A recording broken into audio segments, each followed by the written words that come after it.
Hello, my name is James, and I'm the Mayor of JamessTown. On the 11th day of Epic Games' free Christmas giveaway, we have Night in the Woods this time around, an intriguing adventure title that has you exploring a small town of zoomorphic animals and the secrets that lie beneath them. Developed by Infinite Fall and published by Finji on the 10th of January 2017, Night in the Woods is an adventure game with a heavy focus on the storytelling and the characters that tell said story. In terms of the gameplay, there isn't really much I can say with Night in the Woods. It's designed to be more of an interactive story rather than an outright explorative platforming title. When it comes to the actual gameplay, it mostly revolves around you exploring the local town of Possum Springs, interacting with other characters to learn about the little town and its increasing volume of secrets. Yeah, you don't have to actively talk to literally every person you can interact with, but you'd be losing out on a giant chunk of the game's lore/story if you don't actively try to learn about the world that they inhabit. In terms of what you're physically doing though, it's pretty much just running around, left to right, and occasionally jumping whenever you need to get to a certain height. The rest of it is simply talking to others, learning what they have to say, and making some small choices that have a minor impact on the story as time goes on.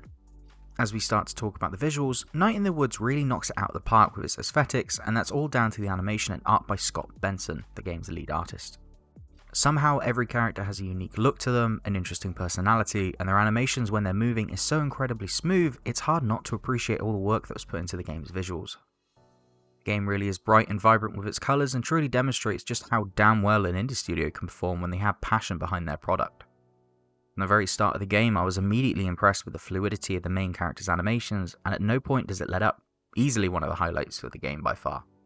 Now, moving on to the story, this is supposed to be the most important aspect of any adventure game, especially this one. Thankfully, the developers managed to knock this one out of the park once again. With the story being such a key reason to play the game, I'm going to avoid touching upon too much of the story for spoiler reasons, but I shall do my best. You play as May, a zoomorphic cat that's just returned from college, having dropped out for a currently undisclosed reason. May returns home, checking out her old hometown and catching up with some old friends of hers. Things start off pretty simple, with a bunch of them simply hanging out, catching up and playing with some music together. Eventually though, things start to ramp up and turn a little more sinister, with a rather vicious secret as of yet to reveal its ugly head. I can't really say any more without the story being completely spoiled, but it's safe to say the developers did a great job of writing this one. What I find most satisfying about the writing is the characters and how real they feel. Each of them has their own stuff going on, they all have their own flaws and quirks, but it doesn't stop them from being friends and keeping the story progressing.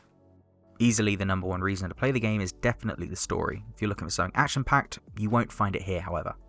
Similarly to the visuals, the audio is really well done. The background music is really charming and fits well to whatever part of the town you're currently exploring. Considering how well it's done, it helps to push some emotion onto the story and add a bit more weight to the characters as a whole. Even the little sound effects that you get to enjoy is a nice little extra that stick out when they need to, keeping the game just that little bit more satisfying to play through. Sure, you don't need to have a trash can sound that good when you jump on it, but that doesn't mean it hurts to have it. In conclusion, Night in the Woods is one of those games that I feel may be slightly polarizing for some, due to the fact that it's not the biggest gamey sort of game there is that's been given out during this near 2-week period of free titles. Gameplay wise, there really isn't much to it, but the exploring of the town is fun, the story is definitely a highlight from the very start, and easily the best part of the game comes from their well written characters and their topics. As a result of this, I'm going to have to give a game a traffic light score of green. This game definitely isn't going to be for everybody. If you don't like story-based games, I highly doubt this is going to be the one that changes that. On the flip side, however, if you're the type of person that really enjoyed similar titles such as To the Moon, you could really do a hell of a lot worse than Night in the Woods.